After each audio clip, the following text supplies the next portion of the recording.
Greg, thanks very much for having a look at my sister there. Hopefully she's going to be training hard for her martial arts grading at the end of the month, and good luck for that.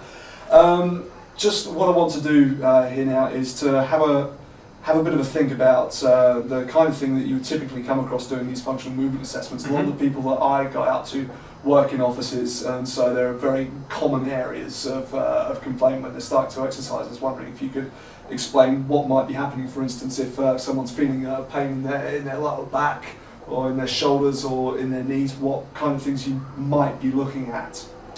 Okay, the first thing I think to understand is if you've got any pain anywhere, it changes everything.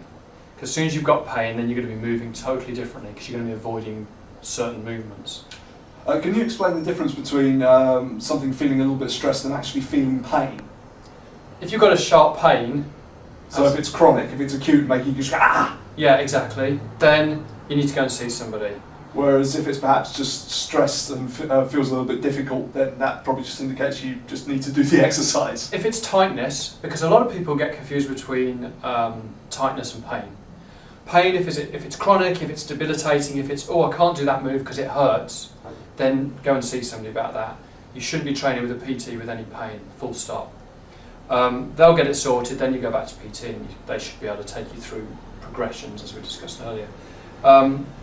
If it's a movement problem where it feels tight, if it feels like you've got a lack of range of movement, then there's things you can do. Then it's probably a mobility issue. And then there's certain stretches and so on. Soft tissue work, massage and so on would be good for those situations. Okay, so for instance, like I say, with an office worker, you look at the small of your back, shoulders and the knees. Yep. What common things might be at play there? So possibly there's some soft tissue work? Yep, so ultimately the body's made up of a set of joints. We've got, they're all stacked on top of each other. At the ankle we've got mobility, at the knee we've got stability, at the hip we've got mobility, at the lower back we've got stability. The thoracic spine, we've got mobility. So the thoracic spine is... Thoracic spine is here, yeah, okay. It's the one above. At the scapula, you've got mobility, and finally in the glenohumeral, you've got... glenohumeral, is that the rotator cuff, or...? That area, yeah. You've okay. got mobility there, okay? So you've got stability in the scapula, mobility in the... They basically alternate. Now what happens when something like the lower back gets tight, it could be because one of the joints above or below isn't doing its job right. Oh, so it alternates where one gives mobility, the next one up will give support. You got it. Okay. Got it. So let's take, for example, bad knees. If someone's got bad knees, they may have had an ankle injury, which means they've got a lack of mobility in the ankle. Because they can't move their ankle properly, they've got to get the mobility from somewhere else, so it probably comes from the knee. That sounds eerily familiar with my leg at the moment. Exactly. Or it could be the hips. The hips could lack mobility. Very common with blokes. Blokes don't like to move their hips. Mm-hmm. They don't think it looks good. But ultimately, most blokes could do with more hip mobility. And that works to the lower back as well. If you can mobilise your hips, that means your lower back can stabilise and do its job.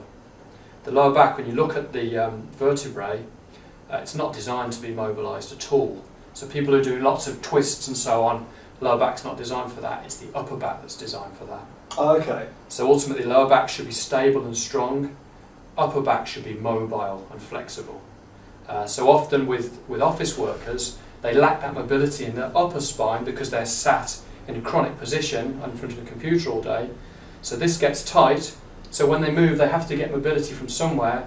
So the poor lower back has to do it, and that's where lower back issues often come from. Okay, just very briefly on that topic, is there a little thing that people might be able to do at their desk or just away from their desk to maybe loosen themselves up during the day? I think rotational work, upper rotational work is important, but you've got to be careful because if you've got a problem with the mobility coming from your lower back, that's just going to make things worse. So get it checked out first. Get it checked out. If you can brace your abdominals, that will support your lower back, then you can get the mobility in your upper spine. But I would say go and see a professional.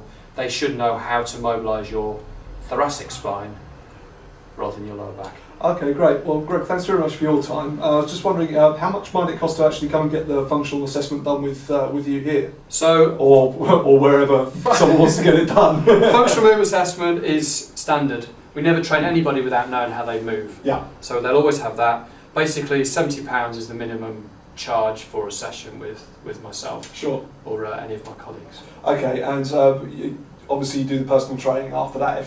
If you agree that you can train someone, how much do you charge for personal training? That's £70 on top. That's so every session will be £70. And that's for an hour? For roughly about an hour. Depends on what we need to get done. Okay. Where can we find you online? You can find me at gbpersonaltraining.com. Great stuff. All right, Greg, thanks very much for your time. Much appreciated.